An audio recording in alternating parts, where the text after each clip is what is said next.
Good morning, everyone! Hello! We are at the start of this whole week. We hope you're having a blessed one, getting ready for your own vacations. If you are, and getting all your rest in, I'm Paolo del Rosario. Let's get you up to speed with some news that you could use right now. Rise and shine, beautiful people! I'm Anne Asis-Carilo. Let's make this Holy Tuesday extra special with good vibes, inspiration, information, and unstoppable energy. I'm Monique Tuzon. Your mornings are always mo fun with us. Join us in the next hour and a half for stories and conversations that matter. So Anne and I, while we were off cam, when Paolo was doing his spiel, we looked at each other because we realized Paolo said it's the start of your Holy Week. So near the beginning of your Holy Week. Yeah, beginning of your Holy Week. Because yesterday was the beginning of our Holy Week. Yes! We started early. Well, kasi para sa akin kasi every week is holy. Kaya I'm just saying na ano to. At sa Tuesday, kakasimula ng linggo, di ba? No, because it's Tuesday. Well, it depends if you start on Sunday. But then, for all intents and purposes, this is still the first part of the week. That's Monday. You don't have to fight me every single turn. That's okay? Monday. I'm just saying, Well, anyway, this whole week is holy. Talaga? Yeah, it's Bakit? holy week nga eh.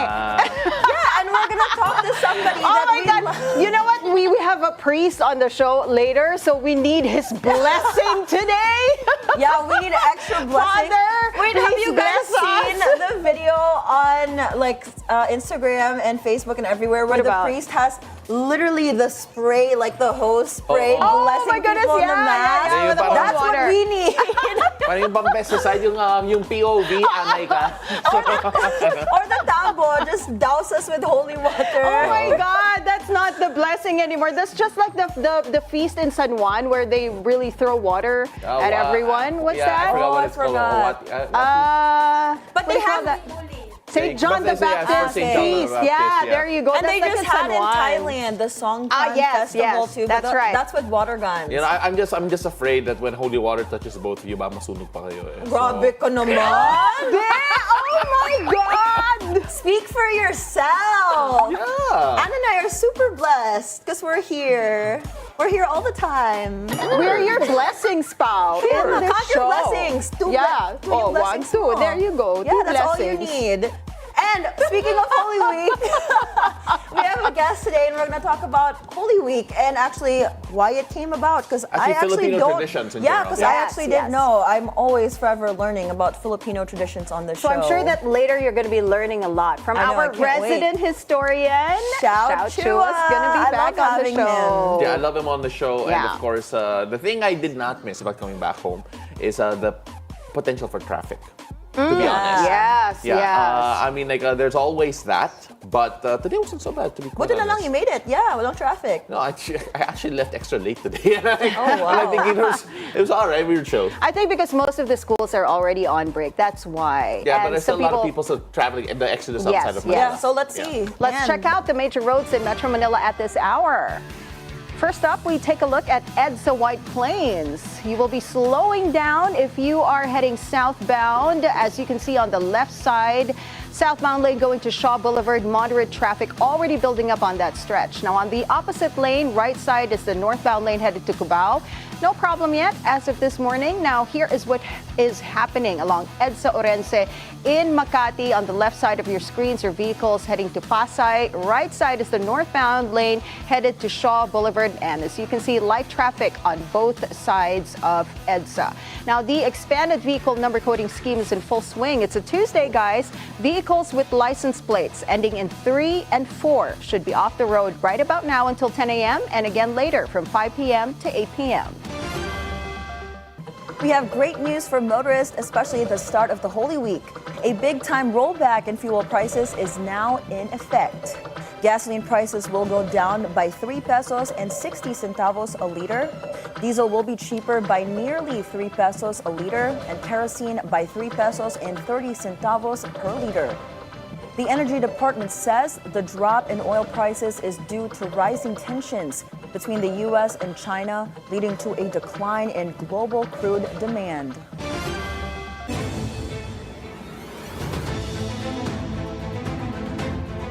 And let's find out what the weather is going to be like this Tuesday. Paolo has today's forecast from Weather HQ. We missed you, Pao. Take it away. Thank you, Mo. I know you're not a fan of being on this green screen, but today, two different weather systems are influencing the country's condition. Now, up north, the frontal system is bringing cloudy skies and rain showers to parts of northern Luzon. Now, this is particularly true over in Batanes and the Cagayan and Apayao regions. Now, meanwhile, on the other end of the Philippines, let's take a look at Mindanao, where the easterlies are continuing to bring cloudy skies along with scattered rain showers and thunderstorms, particularly over at the Zamboanga Peninsula, Basilan, and Sulu and Tawi-Tawi as well. Now, residents in these areas are advised to stay alert as moderate to occasionally heavy rains may lead to flash floods or landslides. Now, for the rest of the country, these easterly winds will also make the weather feel more humid, contributing to higher temperatures and increasing humidity levels all throughout the archipelago. Now, let's take a look at how these systems are affecting the heat index coming from Pag-asa. Now, several areas are now experiencing dangerously high heat levels. Now, 5 areas have reached a heat index of 43 degrees Celsius, placing them in the danger zone. Now, these areas are Sangli Point in Cavite, Puerto Princesa, Palawan, Verac Catanduanes, Dumangas, Iloilo, La Granja, La Carlota, and Negros Occidental. Now, other areas in the danger zone with a heat index of 42 degrees Celsius include Subic Bay, Olongapo City, San Ildefonso, Bulacan, Camiling in Tarlac, Tanawan, Batangas, Los Baños, Laguna, Cuyo, Palawan, San Jose, Occidental Mindoro, Musuan in Bukidnon, and Davao City.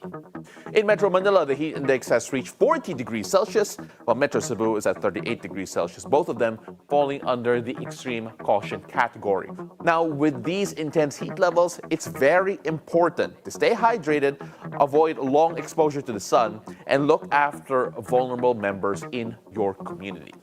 Now, as for the sea conditions, there are no gale warnings currently in effect, which means it is generally safe for our fishermen and seafarers to go out to sea. But still, it is wise to keep the monitoring updates at hand as weather conditions can change quickly. Safety should always come first. Now, that is it for Weather HQ at the moment. Back to you, girls. Thank you so much, Pao, for that weather update. Now, in other news, police forces were placed under heightened alert status for the Holy Week. 40,283 police were deployed across the country to ensure safety of the Holy Week, summer vacation, and election campaign season. Over 10,000 will be deployed in Metro Manila, over 1,000 in Metro Manila churches, 6,000 in crucial zones, including malls and business hubs, while others are on standby. The Philippine National Police reminds the public of some safety tips to enjoy the summer break. Don't wear expensive jewelry in public and public transportation. Don't post your vacation plans online, and remain vigilant at all times. Let cooler heads prevail. That's President Bongbong Marcos's reminder to motorists amid the increasing spate of road rage incidents. The president criticized confrontations on the road that escalate to violence. Mr. Marcos also urged Filipinos to be disciplined when they drive. He points the driver's license is a privilege and not a right. Ang tatapang na natin lahat, siga lahat. Ano na ba ang kultura na ito na pagiging siga sa daan? Saan ba natin nakuha ito? Tayong lahat ay kailangan sumunod sa batas trapiko. Kailangan ang disiplina para maging responsableng mga Pilipino sa lansangan. Huwag maging kamote. Masyado nang madami yan. Naunawaan ko naman na kung minsan talaga nakakainit ulo ang mga traffic at kung minsan napapasabay tayo sa daan sa mga hindi sumusunod sa batas trapiko. Pasensya na lang, palampasin nyo na lang. Ano naman ang mawawala sa atin? 1 second, 5 seconds, 20 seconds. Pagbigyan na natin at huwag na natin patulan. The president also reminds the public to help prevent confrontations instead of recording a road rage incident on their phones for views. The number of Filipinos experiencing hunger continues to increase. According to the latest survey of the SWS, the hunger rate has increased to 35.6% this March, from 26.4% in February and 22% in January. The self-rated poverty rate has also risen to 52%, equivalent to 14.4 million families. The survey was conducted from March 15 to 20.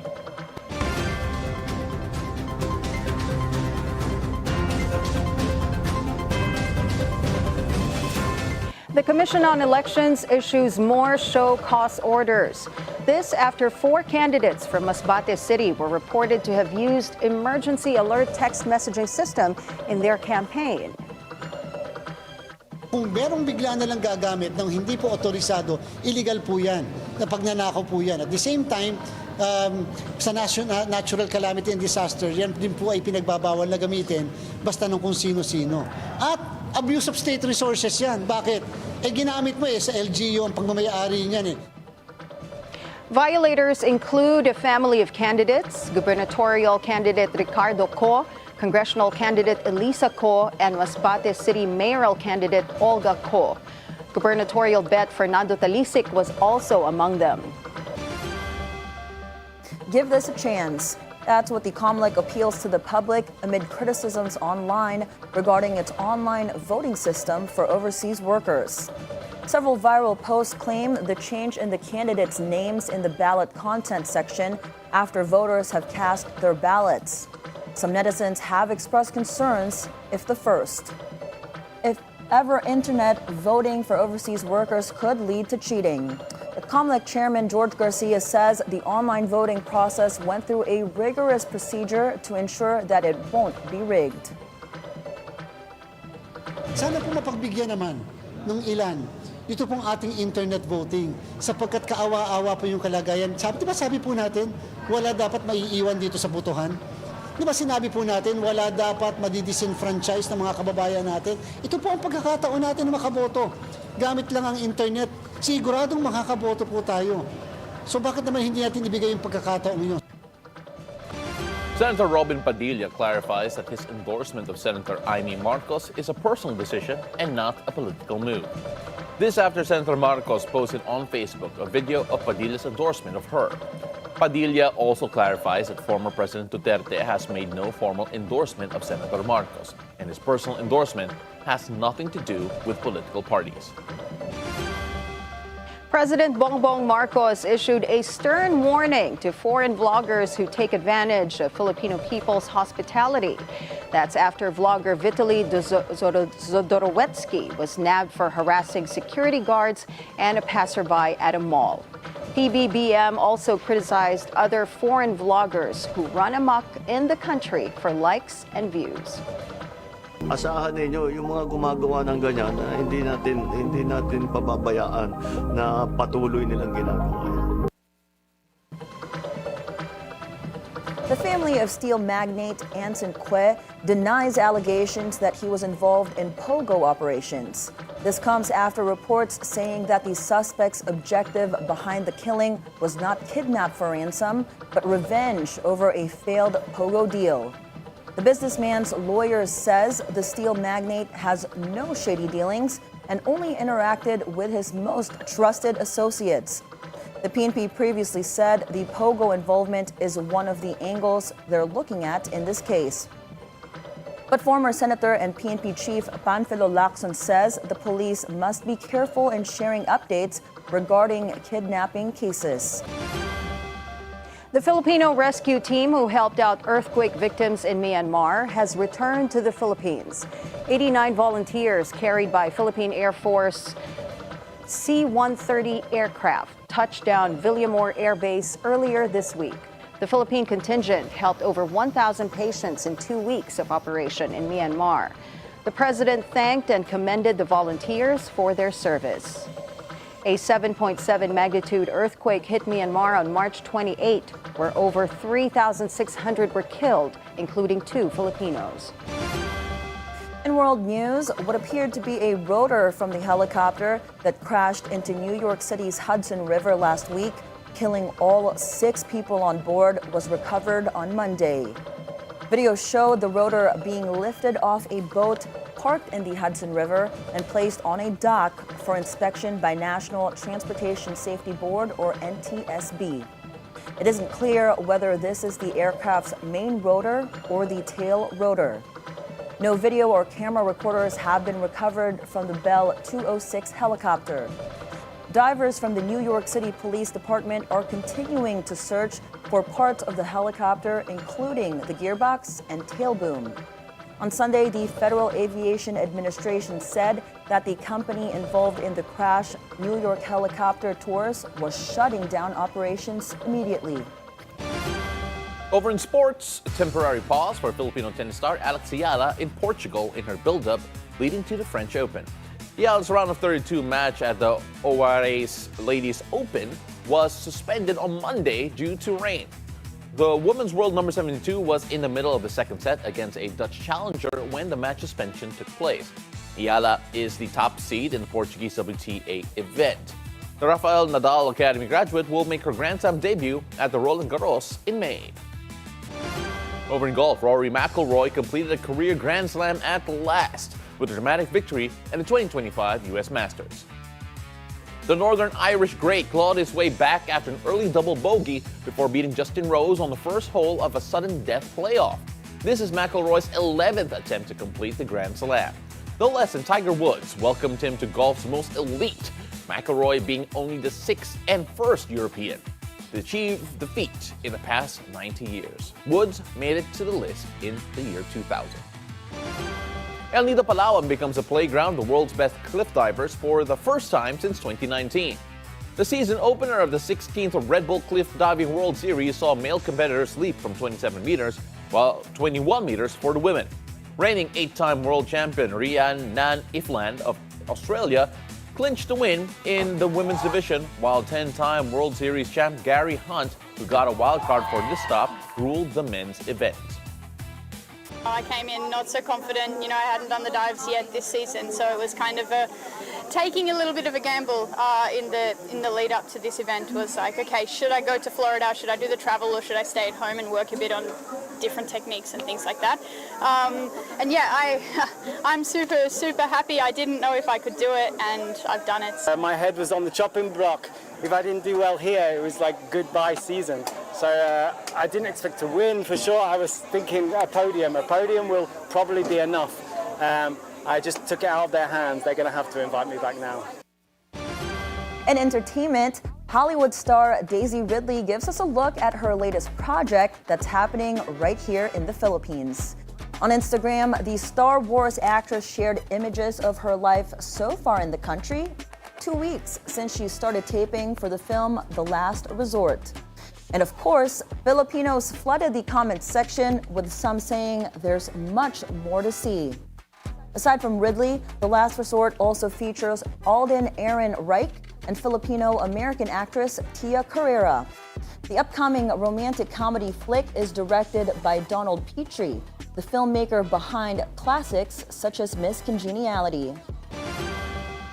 Pop star Katy Perry and 5 other women got to float in space on a rocket from Blue Origin, the space company founded by billionaire Jeff Bezos. The crew launched from Texas and traveled to the edge of space, where they experienced a brief period of weightlessness in a flight that lasted around 11 minutes. The flight was broadcast live by Blue Origin, being a high-profile success for the company's new Shepard launch vehicle developed for space tourism. An exhibition dedicated to Jungkook, member of K-pop group BTS, opens in New York, making fans line up around the block to catch a glimpse. The exhibition, Golden, The Moments, offers an immersive experience into the K-pop idol's journey. It highlights the story behind his debut solo album, Golden, capturing pivotal moments in his musical career. Fans can also explore collections of his costumes, music videos, awards, and numerous photographs while the exhibition runs until May 11.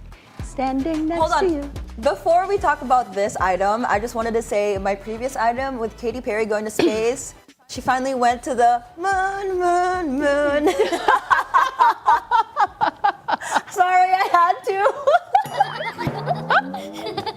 Not really to the moon, but close enough. Even brighter than the moon. And my voice is cracking today, so I'm not gonna sing. Ikaw na lang, Anne. But you know what? We saw, did you see the video? Like, as soon as they landed, and then she kissed the earth? Yeah, well, no, she went like this, and then I think the other woman kissed the earth. Or no, also Katy Perry. Oh, I guess they all did. Yeah, she knelt down and then kissed. It's crazy. And then it's so funny because Kris Jenner and Kourtney Kardashian, they were the ones making the commentary. I was like, I didn't know they were anchors.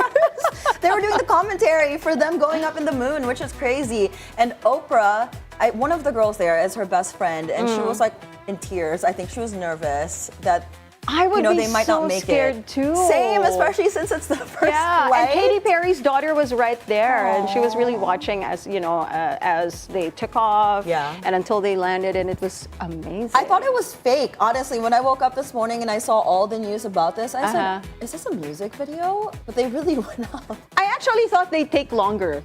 Actually, it's 11 minutes. But then when I saw they landed already, that was fast. It's so cool though. I mean, going back to the Philippines though, because we mentioned Jungkook a while ago. Of course, J-Hope was just here for his concert. I wouldn't be surprised if they came up with their own museum.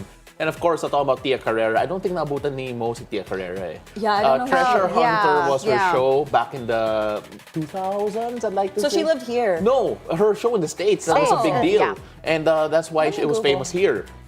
Also, and then it's nice that she's doing a project here, and one of those who are proudly Filipino. But then apart from you mentioned Katy Perry kissing the soil, that reminds me of si Tandang Sora, who when she returned to the Philippines, if I'm not mistaken, it's her, kissed the soil after returning from exile. And of course, the reason why I know about that is kasi I like my history. And that leads us to our next guest, because we have a great history coming right up. We do. We have more stories and conversations for you later on the show. A great segue, by the way, Pao.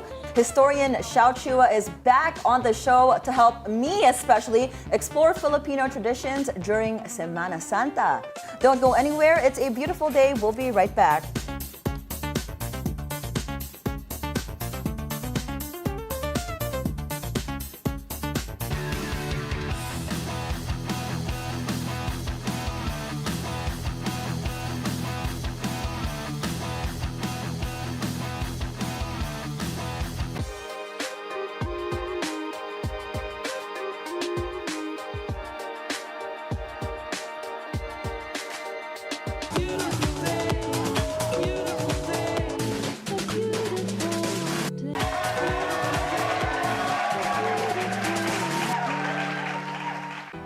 Welcome back. You're still watching. It's a beautiful day.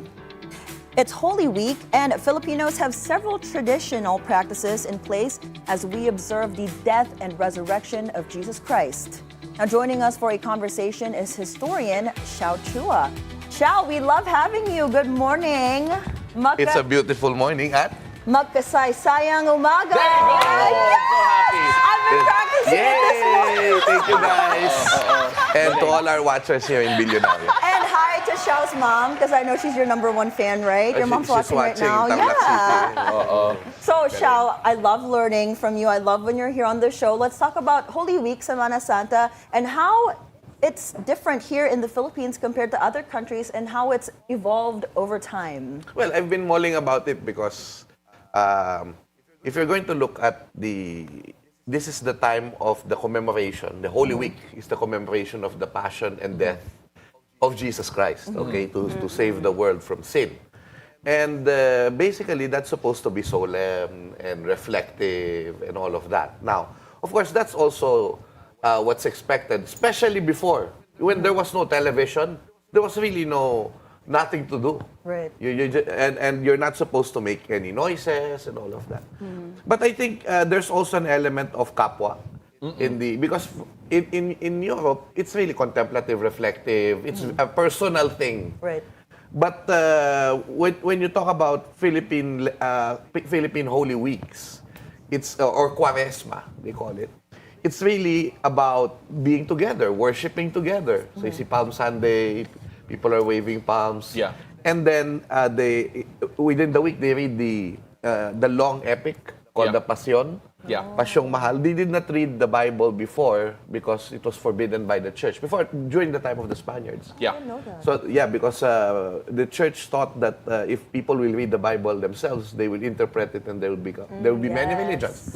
So what happened was he was an Indio, a Filipino, who wrote the Passion. He was under the Jesuits. So he was able to popularize the life of Christ, just like the epics before the coming of the Spaniards, when the hero's life was sung, was chanted. Yeah. And so people chant this. There are certain tunes in every locality. Do you want me to give a sample? Sure, please. Sure. So for example, I'm going to, ayan. At di ko minamaganda ang ugalit aral niya, ako'y tumalikod na at nagsisising talaga, ano't ako'y nakasama. So, and they will read this for a whole day. It covers the salvation story from Genesis, from the fall of Adam, to the end of the world. You know, Xiao, I love that kasi when we look at how Filipinos celebrate yung Holy Week, it feels very performative. I'm not sure how to compare it to the rest of the world. Kasi, yun, may sinakulo tayo, you mentioned yung passion natin, and then you even have yung penitensya, then you have those who get themselves crucified as well to experience everything. And at the same time, yung passion mahal reminds me of pati nga yung ancient Filipino tradition of oral history. So is that all combined to make it distinctly Filipino yung pag-celebrate natin? Well, first of all, Filipinos are very visual. Super. So we have to. That's why we also have penitensya, which is how we say sorry for our sins through penance. Yeah. No? And we do it quite bloody. But it also the performative aspect is also because it's educational. You have to teach the life of Christ. You have to not a lot of people read at that time. So it has to be performed. But does it have to be that gruesome and bloody? Well, the penitensya is, then again, people really hear, that's why you like soap operas. We like to really show how the remorsefulness, and also there's an element there of wanting to be healed, because this is where you see folk Catholicism, as experts would say, is that the melding, Catholicism here in the Philippines is strong, and even becoming more strong because of the melding of the old tradition before the coming of the Spaniards and the new religion, which is Catholicism. We saw that it has the same teachings, kapwa, love your neighbor. So yeah, that's why a lot of things are performative and done with the community. Passion, for example, there's a lot of food. So people will bring food and will contribute money for food so that people can be fed. And this is prevalent in many other Lenten traditions, that there would be a pakikipagkapwa through eating, through worshiping together, singing together. And it's a lot of pakikipagkapwa. How different is our traditions? You know, how we observe the Holy Week. How is it different from how the other countries celebrate the Holy Week? Well, then again, there are a lot of. For me, I think the distinction really is the solemnity, because many times they're too solemn in Europe. Okay. But here we allow a little bit of color. Okay. If you look at the processions in the Philippines, the Lenten processions, again, the visuality. You talk about the life of Christ through the images. Right. Yes. You will see that there are lots of flowers. There's music. There's all of this, and singing. I mean, even the act of singing. Yeah. This is really how we do it with style, shall we say? And then, of course, the crucifixions, all these penitensya, they're done en masse, and people watch them, and it's really a public faith, shall we say? So rather than a public contemplation, they do that as well. But I think there's tourists come here also to observe our Holy Week traditions. Yeah. Okay. And from what I understand, different regions here in the Philippines, or different provinces, they have their own unique Holy Week take. So what are those regions, and what's like the history behind them? So one example would be in Marinduque. They have what we call they've been doing for more than 100 years. It's called the Moriones. Moriones. So it's the life of Jesus, but taken in a different angle. So what they do is, they took the story of the traditional story of the one who pierced Jesus with a lance in the side. And then they took that tradition. There's a tradition that the guy's name, the Roman soldier's name, is Longinus. And then he wanted to check if Jesus was already dead or alive. Yeah. So he So he pierced. poked them. So blood and water flowed, which means that the person is dead. You're right. So what happened was, I think it was like Randy Santiago. His eyes is like this. Yeah. So what happened was, when the blood and the water, I think one of his eyes was, the eyes were, were parang tumulo nga doon. Yeah. Tumalsik, and then he was able to see. Yeah. And that was the story. So what happened was, this Roman soldier became a Christian and started to preach about the gospel. Yeah. And so the Roman soldiers went to catch him because he's now breaking the law, because Christianity was forbidden, or another religion was forbidden. So what happened was, they were able to catch him and they beheaded him. So basically, the story, what they do in Marinduque is they wear these hideous masks. Of Roman soldiers. A lot of them, they were searching for the guy with the bad eye. So that's how so they go around the town. They're like, they're bullying children and all of that, doing bad things. I mean, just for fun. Yeah. And then the highlight of it is to behead Catch Longinus, the- to catch and behead Yeah. Longinus. That sounds so scary. Wow, that's so interesting. So it's interesting. I mean, for children to actually, and then it's a whole town who participate. Yeah. So it's like a community thing once again. That's insane. And of course, syempre we talked about Cenaculo a while ago and Yes. talked about the performative aspect. But I also want to put focus on the fact that binibida din natin si Mother Mary, which is Oh, yes. for maybe other cultures probably don't put a lot of premium on the role of Mother Mary. I think that's evident sa salubong natin when we actually celebrate the meeting of Jesus and Mother Mary in at the end of Holy Week, which honestly feels like we are put in the place of Mother Mary. Is that relatively unique to the Philippines, considering na medyo matriarchal yung ancient society natin? Yeah, ang sabi nga Pueblo Amante Maria tayo. We're a people who love Mary. Yeah. So, of course, other countries respect Mary. They also have Marian devotions and all of that. But I think it's stronger in the country because of the matriarchal society that we have. And some of those who study Missosology also take into account that perhaps our fascination with beauty queens and dressing them up and having a lot of respect for beauty queens, because we don't see them as, we see them as people bringing honor to us. Right. Yeah. It's really based on that, our Marian devotions. When you look at the processions, we dress up Mary and we put a lot of lights to her and flowers and all of that. And so, and because pag Filipino talaga, yung nanay, very, very close tayo sa nanay. Sa babae, we have a lot of respect for women in this country, even before the coming of the Spaniards. So, I guess that also comes into play. Parang hindi kompleto si Jesus kung wala yung nanay.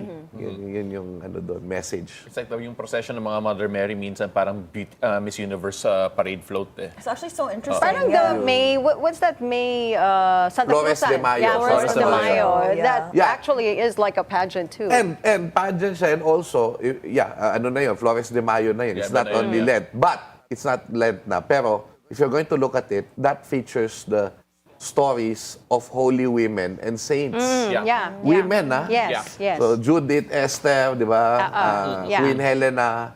So, So, that's how we actually respect women in this country, in general. Nag-evolve na ba yung mga traditions natin? And syempre, from sabi mo nga kanina, 100 years ago, we started doing these traditions. More than 100 years. How has it evolved na? Naging modernized na ba now? Well, yung diwa nandun pa rin. It's the spirit still comes to, ang history naman, parang mga diwa yan na nagpapatuloy in time. Nag-iiba lang yung transmission. Okay. So for example, in the Cenaculo, St. John Bosco Parish in Tondo, an urban poor parish, they create this Cenaculo movies. since the pandemic, because the pandemic forced Yeah. us in. There are no performances. Yeah. So they have like a quarantined Version of the cenaculo in film, and this year they're going to release their fourth film, and then pinaglalaro na nila yung kwento. It's not just Jesus' life, but they put a life of a person in the present or in history juxtaposed to the life of Jesus. So last year they had the Translation. So they put a devotee's life and then in juxtaposed to the life of Christ. Yeah. And then this year, I just watched it last night. They had the premiere and they invited me. Because of the 80th year of World War II and the end of World War II in the Philippines, they juxtaposed the life of the young kids after the war, how they struggled, and the life of Jesus. So, and how the life of Jesus actually gives us hope. Despite the fact that there's so many things that are happening to us in our country, from the time of the war, revolution, and the dictatorship, and today, our hope is that Christ was able to Good Friday is not the end of the story. Christ was able to resurrect, and our country was able to make it. I mean, we're still here, we're still standing. So it gives hope. The Holy Week actually gives us hope for a better future, because Christ rose up from the dead. Right. Well, I want to go back to what you talked about earlier, because I'm so curious about it, because we talked about how most of the stuff during Holy Week is theatrics. Yes. But what we talked about, like self-flagellation and the crucifixion, like the actual act of doing it, it just boggles my mind. So correct me if I'm wrong, are we the only, I guess, country in the world that does that? And what is the significance of it? Like, I know you mentioned people feel like they get cleansed, but is that violence, that gruesome, really needed? Well, it's debatable if it's needed. I'm not a theologian. So if I talk about matters of faith, it's really, I'm looking at it at the lens of culture. So of course, when we talk about cultural relativism, we have to respect why people do it rather than the morality of it. No? So the church actually does not totally agree. Does not totally approve of the self-flagellation. And I do not think that, there's probably other versions of it, I think done privately, but not as publicly as this. Right. So, yun yung ano doon. And, there's a belief during the time of our ancestors, according to the anthropologist Fernando Cialcita, that when someone was sick, you actually kill a pig or a chicken, and then you wiwisikin mo nung dugo, yung may sakit. So healing. So same, you shed blood so Christ shed blood for the healing of sins in the world and healing of people who are sick. Same with us. Jesus said, take up your crosses and follow me. And so we Filipinos, we are a visual people. We took that quite literally. Yeah, literally. And there's a transformation of, after everything, they feel refreshed. They feel that they can start again their lives. So if again, who am I to judge if these people, become better persons after, then that's their thing. Right, to each its own. Yeah, I mean, I can remember, even growing up, I remember actually being part of like groups that would actually carry the cross from house to house, doing Numa Stations of the Cross. Stations of the Cross. Yeah. Via coaches. Yeah, and then may mga bisita iglesia nga, which some people are debating whether 14 churches or 7. We were talking about that the other day, right? No, 14, because people think that the proper way to do it is do the Stations of the Cross. Yeah. So sometimes they visit 7, and then they divide the Stations of the Cross by 7, so two stations each. But actually, there's a correction that was posted in the internet that a Bisita Iglesia is actually meant for the adoration of, for every Holy Thursday, for the adoration of the Blessed Sacrament. Yes. And Bisita and Stations of the Cross actually defeats that, because people mill around. Right. It's not reflective. But again, we have Pinoys. So we need to act it out. So it's like it's really like also so aside from the spiritual benefits of doing the Stations of the Cross in the Visita Iglesia, I think I also take it as an educational moment. It's a cultural moment. When you go to churches, you look at architecture, you look at their history while praying. So you also learn about yourself, our identity, as a people when you do these traditions. Yeah. You know, we can talk about this the entire day. I wish we had more time, but we are almost running out of time, done with our interview. But I wanted to focus the spotlight first on the book that you just launched, right? You have a new book where you put the spotlight on 20 great Filipinos. That's one. Not that this book. It's one. that That book one. actually on the I video. was so excited about this one. Yeah. I'm sorry, that's not the source where we got it from. No, it is. It is. It's a Xiao Dogs in time. Philippines, they posted it? Yeah, because they're part okay, of the yeah. publishers. Oh, okay, my bad. So there it is. Oh. So can you tell us a bit more about it? Also, I had a show called Xiao Time. It's a segment on television. Yes, yes. People's Television from 2012 to 2017. I created 640 episodes, 641 episodes of Xiao Time, some of them about heroes. So this is just the first 2 volumes about Philippine heroes, the major national heroes that we have. And aside from the script of the Xiao Time, which is more or less tongue-in-cheek, I do them tongue-in-cheek so the Okay. kids can understand them. The illustrations are superb. And there are QR codes. You use modern technology to look for to bring you to sources to the actual videos where they got that the is so scripts. cool. So it's a very interactive book, very colorful. The Okay. pictures are nice. Yeah, the photos are beautiful. Yes. But So Xiao, parang I'm seeing... history of each of the heroes. Yes. Okay, okay. Is So- there an English translation? Oh, wait, we can work on that. We'll make one I tried to for read it. I said I want to read it, but oh no. We'll do a read along with See, Mo. Pananam Palataya. Pamana, panata, and panananampalataya. Close enough. But too many are there Ps. any controversial omissions or inclusions in that we should look out for Omissions where? in the 20 great Filipinos? Oh, the inclusions, well, it's debatable, but it's really because they had portraits also that were made before projects aside the publisher. Yeah. So that's why we customized all those that have portraits. But I think they would agree with some of the inclusion. There are also local heroes that we Okay, included. perfect. So it's and women heroes. So it's an inclusive bunch there. Yeah. Oh. Okay. You know what, Xiao? I wish we had the whole show. I wish you to could talk read to it. you. Yeah, And I wish I can read the book. You know, so they'll read it to me and translate it to me. But also, before we leave, I just want to say congrats. You just got married. Yay! Thank you, thank you. Congratulations. Yeah, it has been a very happy 1 week already. Oh yeah, it's 1 month. Oh, 15. I was married 15 happy March. monthsary. Yes. Well, thank you. I like how he checked his watch to check kung 1 week or 1 To month. double check, because baka the wife will get mad. Sinong mas magaling sa history, you or your wife?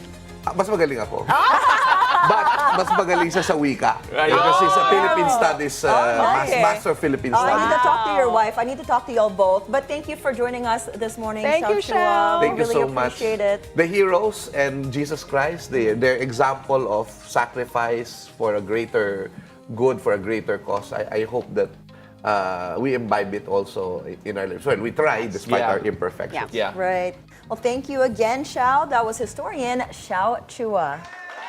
Our conversation about the Holy Week continues after the break with Father Jerome Secillano, rector of the EDSA Shrine. Don't go away. It's a beautiful day. We'll be right back.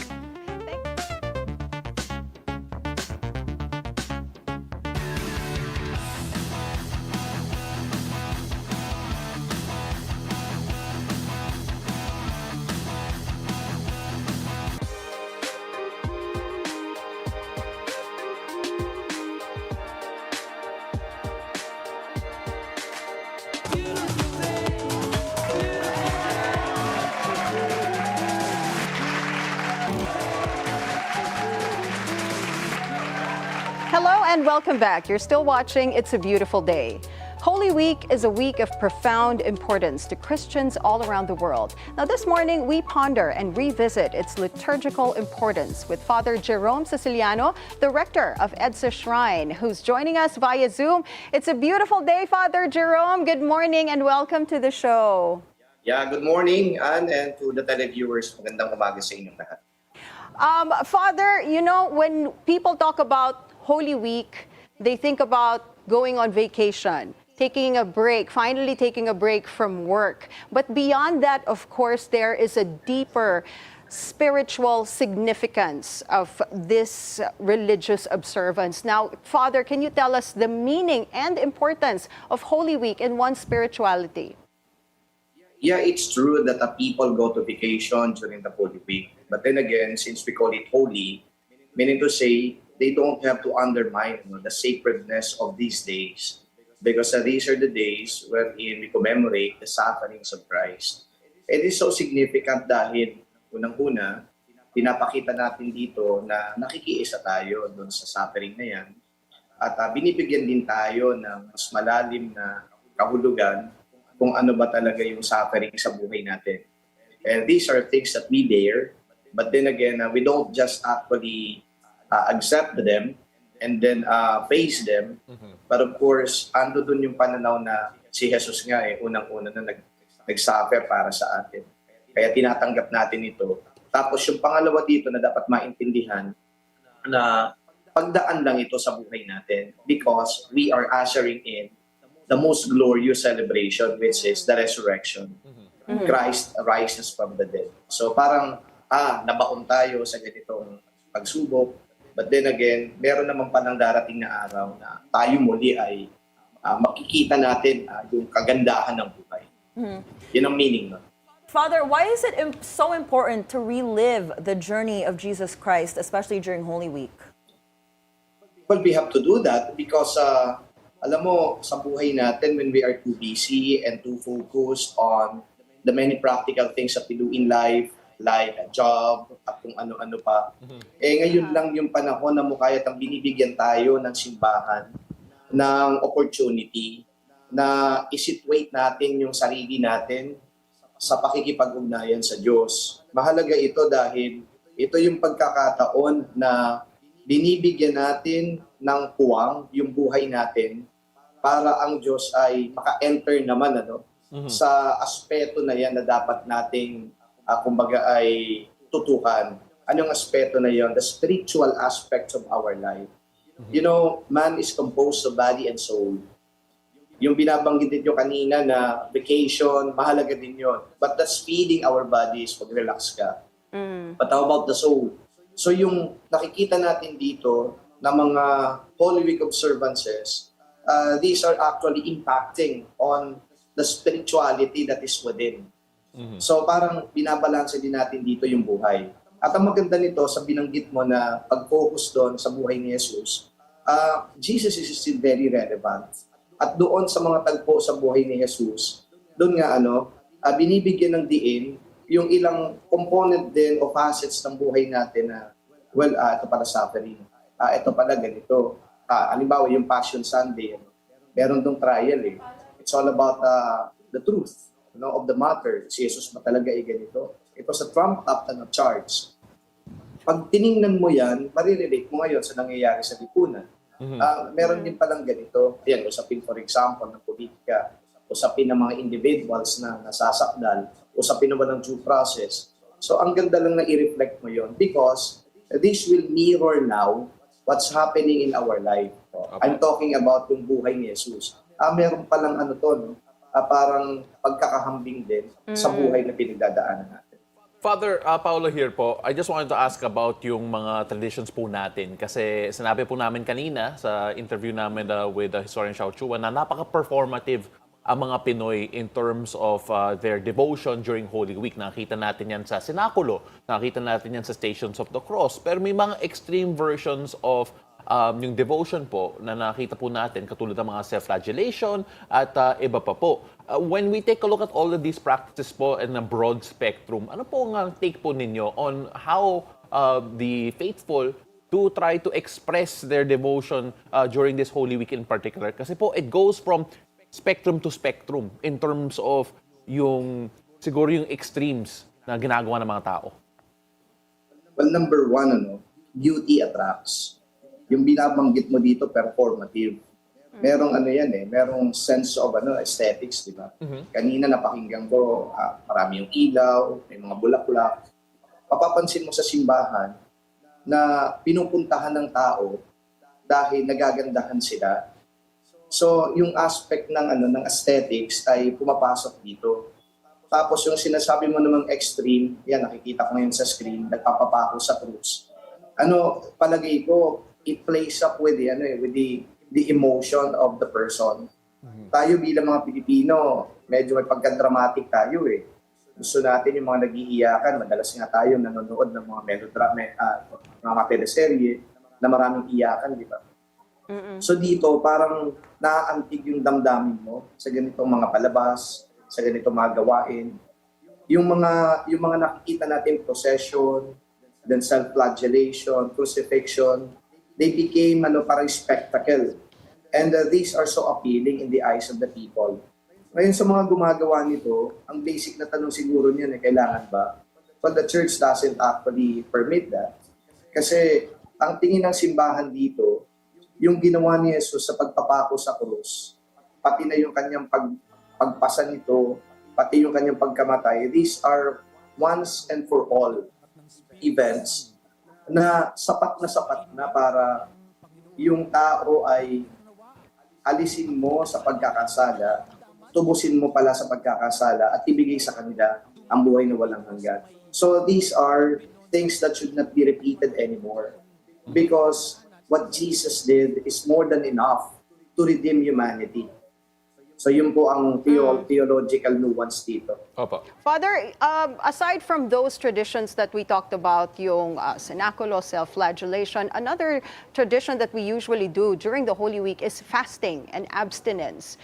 Is this still relevant today? And does this go beyond yung mga dietary sacrifice? For some people, they call it dieting, di ba? Yes. But we call it in the church fasting and abstinence. Okay. So what's so significant about this? Kasi if you recall, Jesus fasted for 40 days and 40 nights in the desert, according to the biblical account. Kaya tayo nagpa-fast because we want also to parang mirror what Jesus did. Ang meaning kasi nito, when Jesus was fasting and abstaining, the more that he became connected with his Father. Kasi nagpe-prayer pa yan. Sinasamahan ng prayer, di ba? So parang sa atin, when we empty ourselves of all these things, na inaccumulate natin, including food, parang yung sense of dependence natin, dapat ibaling natin sa Diyos. So there is that spiritual nuance regarding fasting and abstinence. At hindi lang for physical, alam mo yun? Right, dieting and all. Di ba parang yung significance of physical kasi diet, payat ka, and then of course yung iba for health reasons, yung iba naman aesthetics, di ba? Hindi. So yung pakikiisa natin dito sa Diyos ang pinakamahalaga. Yung importance po talaga yung different at hindi po intermittent yung fasting po. But when we take a look at yung mga traditions po, actually nagdebate po kami kanina kasi hindi kami sigurado kung 7 or 14 nga ba? Kasi yung bisita iglesia po, marami nagsasabi na iba't iba po yung numbers, right Mo? Yeah, so Father, is it 7 or 14? So how many churches should Filipinos visit on Holy Thursday? Okay. Let us clear that up right now. Okay, bigyan ko muna ng context kung bakit naging 7 o kaya 14 yan. Usually kasi ginagawa yung bisita iglesia dito sa Pilipinas tuwing Maundy Thursday. Tapos sa kanilang pagbibisita iglesia, ang ginagawa nila ay nag-way of the cross. Yung way of the cross, 14 stations yun.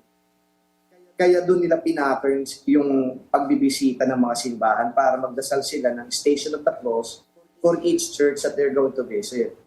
Ngayon, bakit naging 7? Kasi yung iba naman, sa isang simbahan, 2 stations ang dinadasal nila. So kaya naging ganito yung concept. Pero kapag Maundy Thursday, sa pagbibisita iglesia, ang dapat na ginagawa dito ng mga tao ay magdasal in front of the Blessed Sacrament. And the Blessed Sacrament, ando dun yun sa tinatawag na altar of repose. Kaya tinawag na altar of repose because the Blessed Sacrament is not exposed. Kumbaga natatabingan ito ng isang puting mantel. Nasa loob siya ng ciborium o kaya ng isang tabernacle yung ginagawa ng mga parish, pero ito ay hindi exposed. So dapat ang ginagawa ng tao sa pagbibisita iglesia, nagdadasal doon sa harapan ng sakramento. Kaya gusto nating ituwid na when you go around visiting churches, I don't think it matters whether you visit 7 churches or 14 churches what truly matters when you go to these churches is you pray. Okay? And then kung meron pa doon ng mga sacraments na ginagawa, halimbawa yung confession, and then you take that opportunity to confess. So kahit na siguro 5 simbahan lang yan, 2 simbahan yan, pero kapag ando doon yung desire mo to really commune with the divine because of that altar of repose where the Blessed Sacrament is, ito yung mini-mirror nito yung event sa Garden of Gethsemane. If you recall, Jesus was agonizing in the garden. And then he even talked to his Father at sabi niya, kailangan pa ba talaga mangyari ito? Pero kung yan ang talagang kalooban mo, sige, susunod ako. And then 2 of his disciples were with him, but they were sleeping. Anong sinabi doon ni Jesus? Hindi man lang ba kayo mag-stay dito ng 1 oras para magdasal? Yeah. Ayun ang sinabi niya, di ba? So yun ngayon ang mini-mirror ng altar of repose on Monday, Thursday, sa gabi yan. Kaya yun ang pinupuntahan ngayon ng mga tao. Pero dapat nagdadasal sila. Well, at hindi yung ang kanilang preoccupation, 3 na lang na simbahan ang pupuntahan natin para ma-complete natin. No, it should actually be about praying in front of the Lord. pero sir, yung Father, yung number po, 7 or 14, saan po tayo dyan? Sinabi ko na kanina, it's not significant. Okay. It's not significant na 7, 14. Sabi ko, kahit 3 lang yan, kahit 5. Basta kailangan nagdadasal. nagpe-pray. Kasi Perfect. the others, they just make it like a trip. Actually, I just wanted to say that para maklip ko mamaya and then papakita ko sa dad ko, ito yung sinabi ni Father.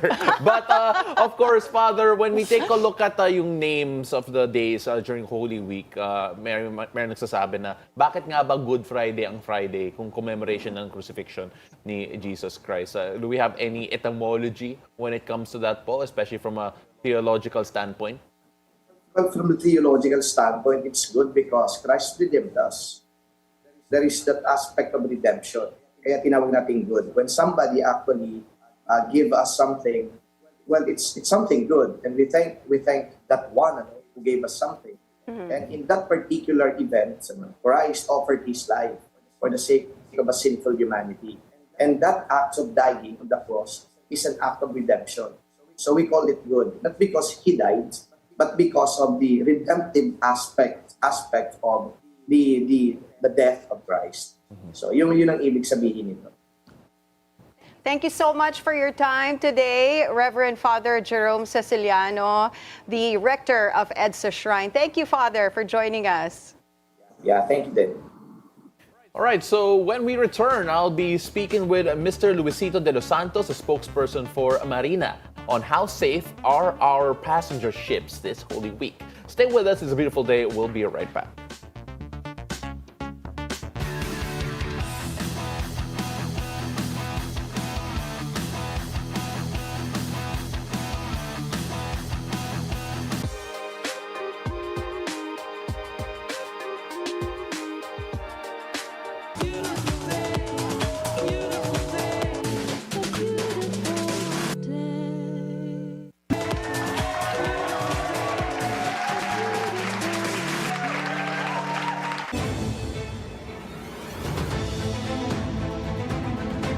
And welcome back to Still Watching. It's a beautiful day. This is Weather HQ.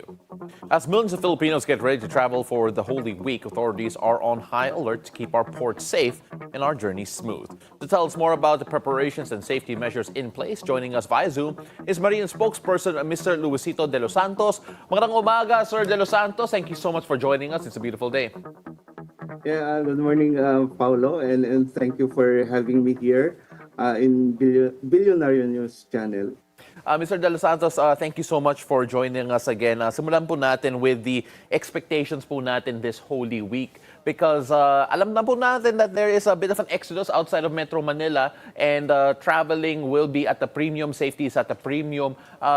Marina in particular has started the safety inspections sa mga ports 2 weeks ahead of time for Holy Week. Can you tell us yung reason po kung bakit way in advance na po yung safety inspections po natin?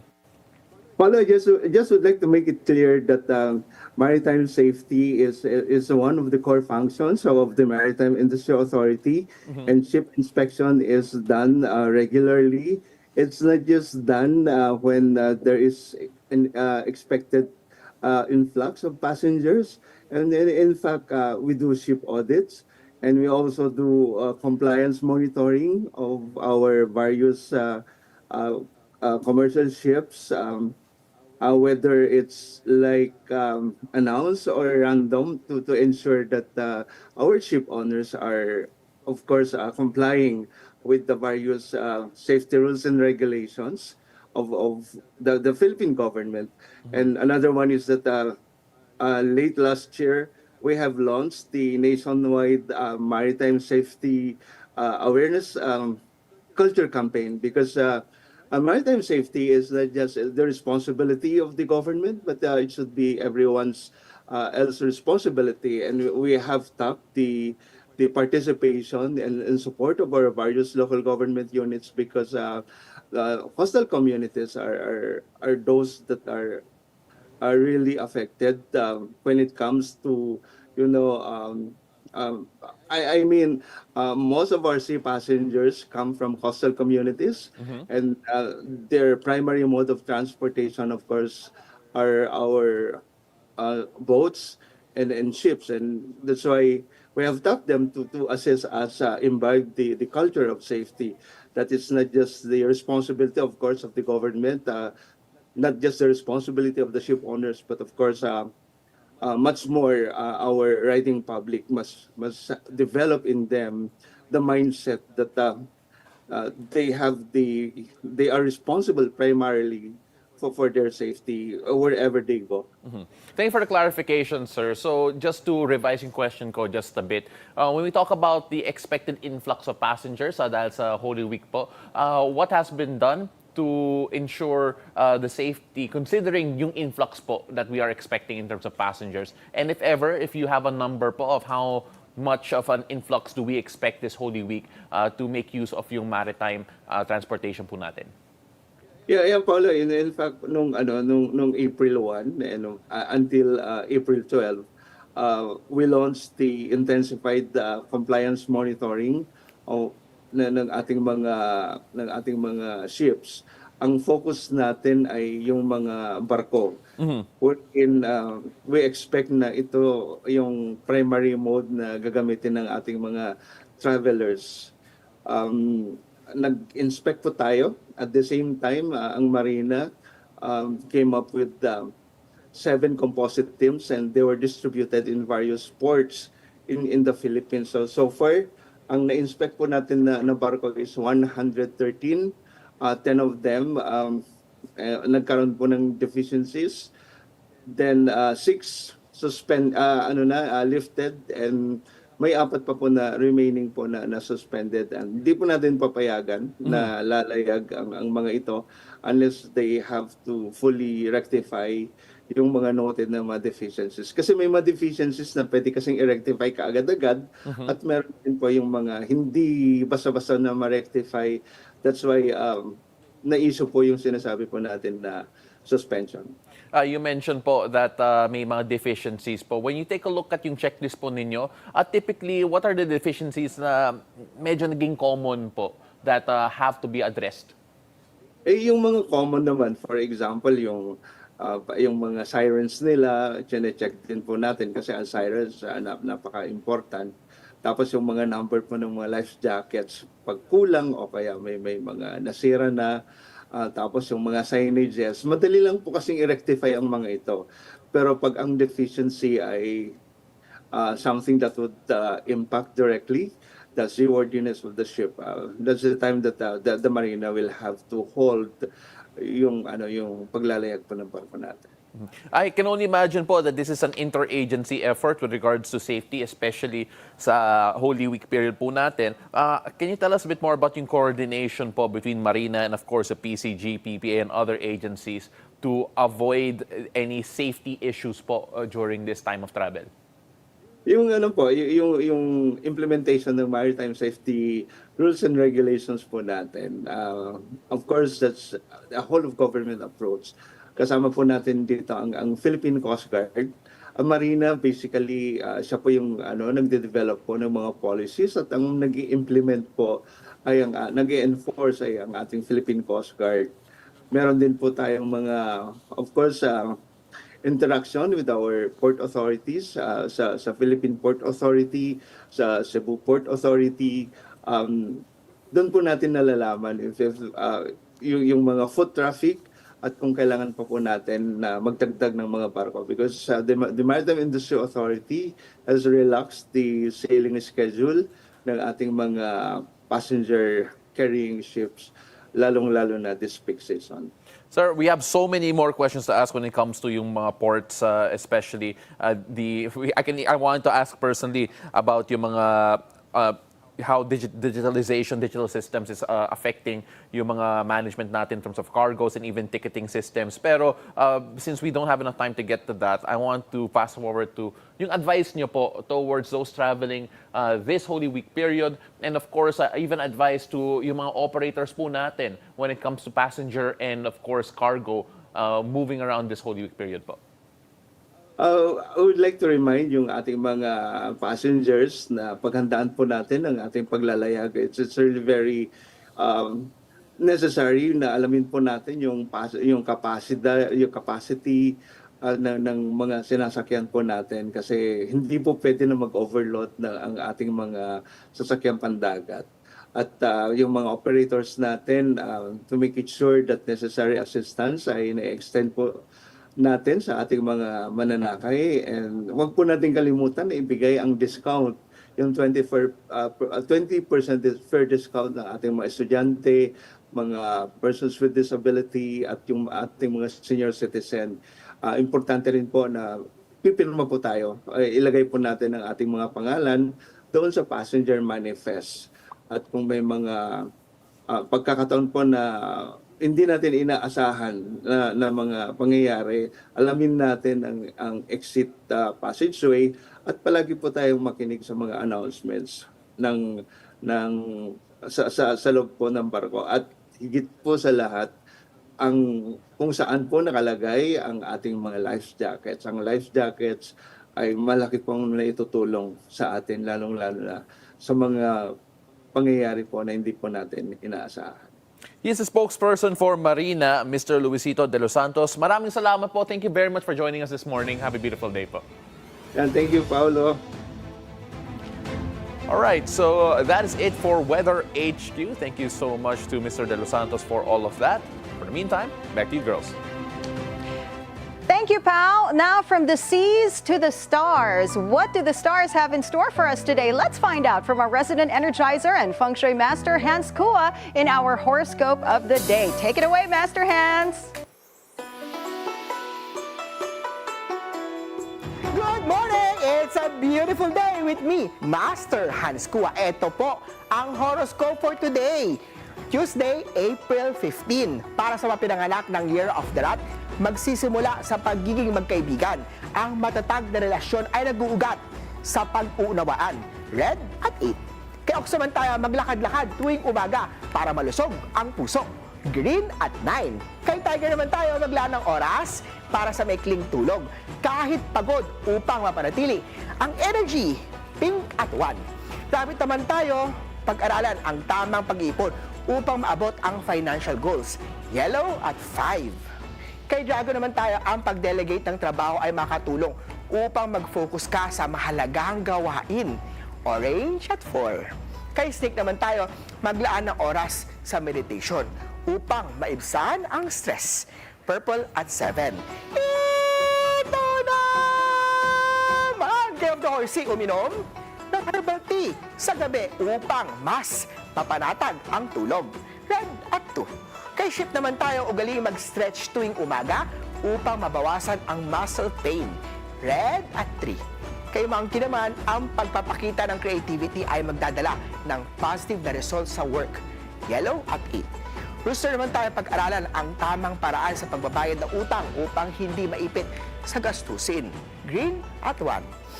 Kay Dog naman, mag-exercise kahit 15 minutes isang araw upang mapanatili ang magandang kalusugan. White at 7. At kay Of the Pig naman, iwasan umutang para sa mga bagay na hindi naman mahalaga.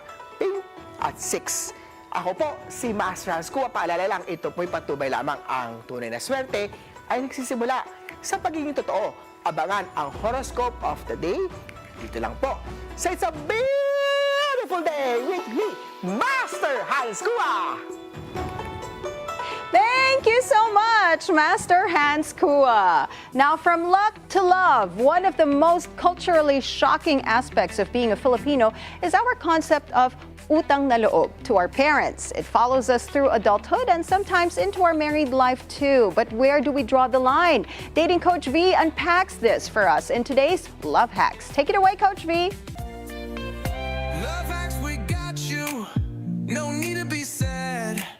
Love hacks, we got Yes, good morning, loves. It's a beautiful day. Coach V here, your go-to love solution provider, bringing you a brand new way to level up your love life.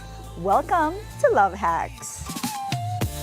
Today, we are diving deep into a real relationship dilemma when love meets culture and culture comes with a monthly support.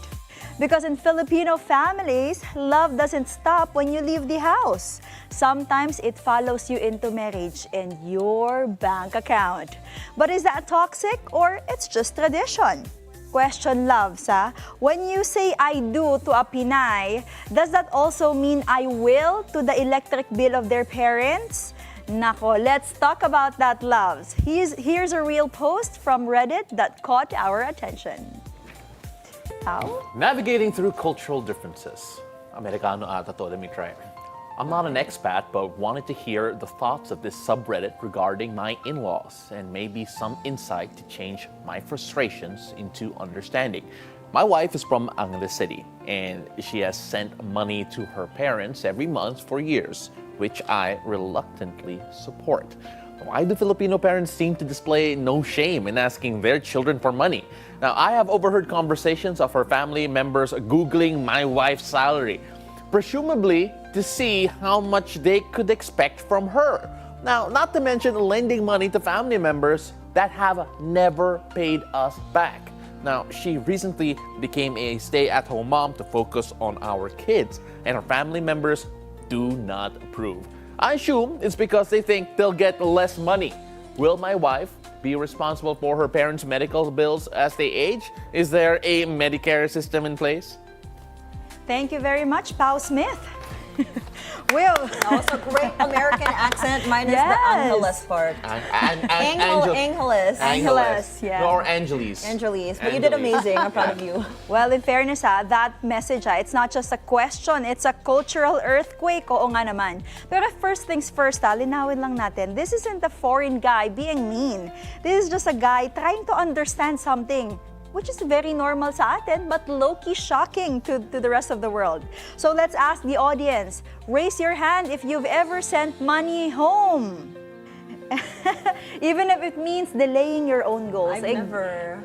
Exactly. For most Filipinos, love is equivalent to sacrifice, and sacrifice is mostly equivalent to cash. But here's the twist, my love. What we call utang na loob can sometimes feel like utang forever with no exit plan. And if you marry somebody from our culture, you're not just marrying them or us. You're marrying our sense of duty, our guilt, and our emotional scoreboard. Now, is that wrong? Not always, but here's where it gets messy. When support becomes silent pressure and the love starts to feel like obligation with a smile lang. Loves, have you ever smiled while Gcashing 20,000 you didn't even have at that time? Nako, I thought so. Many Filipinos have gone through this. And yes, yung medical bills in the Philippines often out of pocket. So, i-assume mo na that, the children will cover that for their parents. So if your partner is a breadwinner, there's a very real expectation that they will shoulder aging parents' need. I think totoo yan, Coach V, especially when it comes to even if Filipinos it's a Filipino relationship. Yes. Minsan yung budget or minsan yung spending for the parents of the other shouldered by the couple as well. Yeah. Yes. It's a very Filipino thing. Yeah. You support your parents as you get older. I actually never understood this concept. Yeah. So I might get some hate for it, but I relate to the Reddit post. Because I just can't grasp why your parents can't support you or why it's the role of the kids to support the parents. Yeah. Like sometimes, right, the parents kind of groom. I'm not saying in this instance, but there's instances where the parents groom the kids to work for them. Well, loves, here's how to move forward with love and wisdom if you're in this situation. Are you guys ready?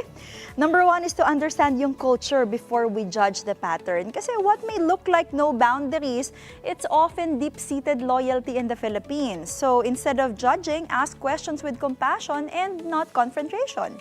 Number 2 is create a shared financial vision. So sit down as a couple and ask, how much support ba can we afford without sacrificing our own goals and peace? And ano ba yung sustainable? And what's draining us? Number 3, differentiate support from self-sacrifice. Helping is beautiful, my love, but if your partner's mental health and career or new family suffers, it's time to draw loving boundaries. And number 4, if you're the Pinay wife watching this, loving your family doesn't mean letting them guilt you into overextending.